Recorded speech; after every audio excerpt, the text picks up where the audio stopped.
Very bad weather today. It's already autumn in the northern hemisphere and November around here is no picnic.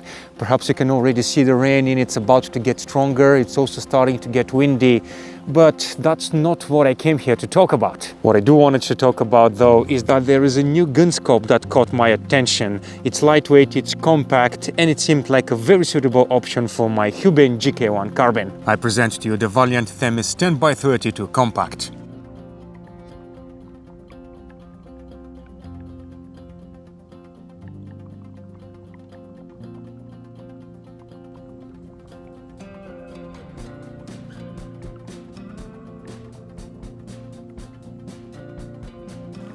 Always wanted to drive one of those things. Of course, I'm not allowed to. At least I can take a seat inside for a while. And I hope they don't mind. Another thing that motivated me to make a review of this scope is I couldn't find any on the YouTube. So you just sit back, relax and watch. For all the men out there, grab a beer too and make sure your wife or boss, which is usually the same, does not see you. Now the weather is so bad today, I'm really glad that I did some filming last night in my improvised workshop at home. So with your kind permission, I'll take you there and say a few things about this gun scope, which I think shows a lot of promise. The Themys' major advantage is its compact size and lightweight, which makes it ideal for smaller shooting platforms, such as the Huben GK1 carbine for instance. The scope has a 10x fixed magnification, and the lack of a variable zoom is only one of the reasons for the compactness of the unit. Being a Czech brand, I thought the scopes were made in the Czech Republic, which turned out to be not exactly the case. In the box you'll find a set of scope caps, where the one for the eyepiece is actually bigger than the one for the front lens. Both of those are spring-loaded, as you can see.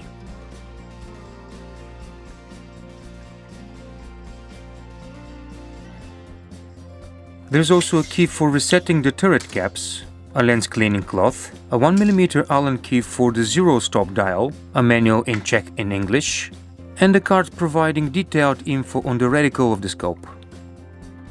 The scope is 10.7 inches long and has a front lens diameter of only 32mm, which is less than the diameter of the ocular lens, and tips the scales at 1.2 pounds only.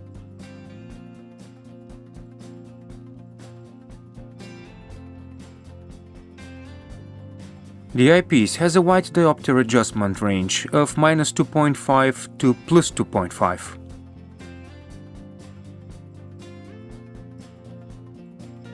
The eyebell has no magnification ring, which makes for fewer moving parts and lenses and less weight too. This also makes the scope sturdier and suitable for springers as well. One feature that impressed me is the parallax adjustment dial is in meters, which is exactly the way it should be for a scope with mil turrets and mil reticle.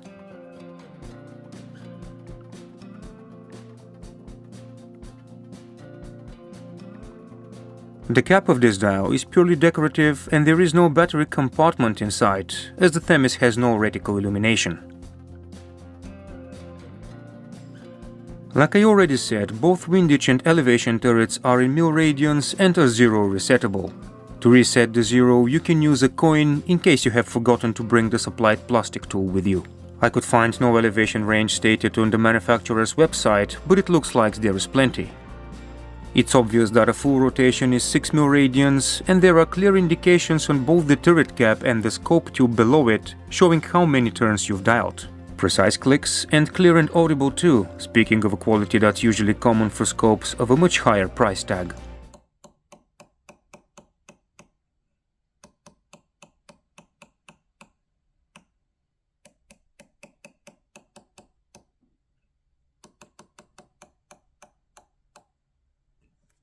And let's talk about the zero stop mechanism. This is my second Valiant scope and I have to say that's the one thing I absolutely dislike about the brand. If you're interested in getting one of those scopes, I suggest you pay attention here because the user manual gives little to no idea on how to do that. After you've removed the screw, you lift the turret cap and expose the zero stop dial.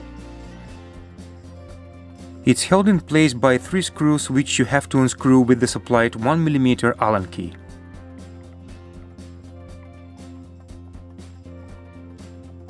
Then you must remove the zero stop dial, which is not always as easy as it seems because the tolerances are pretty small there.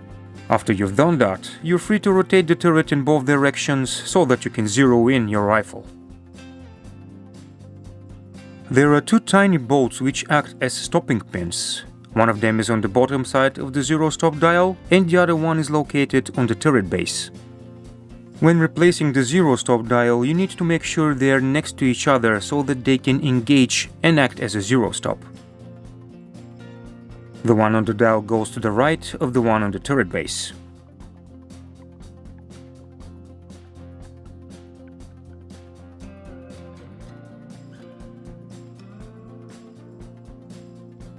After that, the hex screws go in again to hold the dial in place, and you can replace the turret cap, making sure you align the zero indicator with the line on the turret base.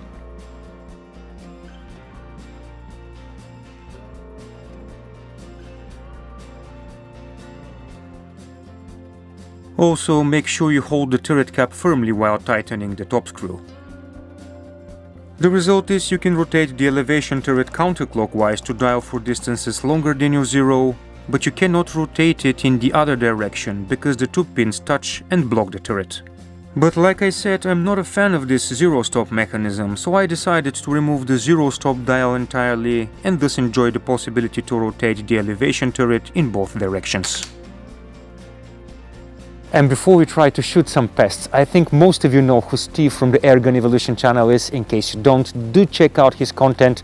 I think you're not going to regret it. So here it goes. Steve, you have finally managed to unlock my secret. The mask gives you plus 10 points accuracy. By the way, I'm not a big fan of flip-up lens caps. That's why I bought this neoprene cover. And I think it's perfect for this kind of weather.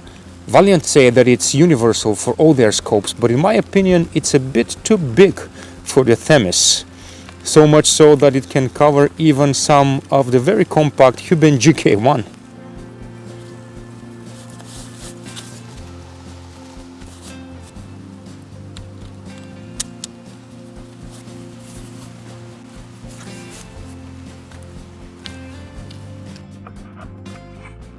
That's a dove.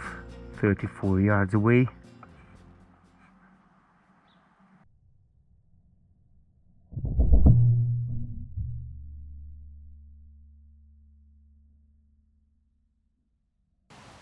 Looks like I'm not the only one fond of this spot. Yeah, we got one at 39 yards. But the branches are rocking too much. It's not just the rain, it's windy.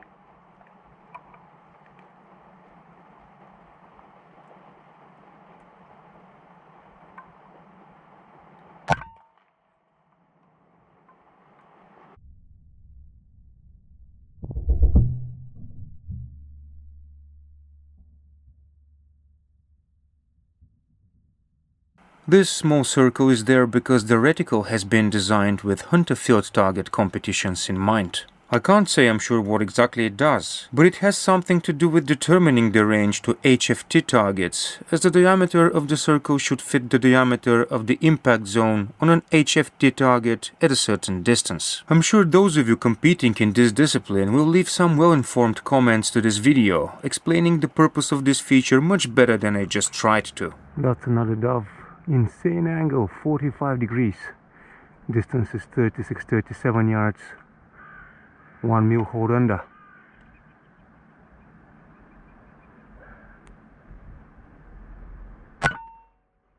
I got him.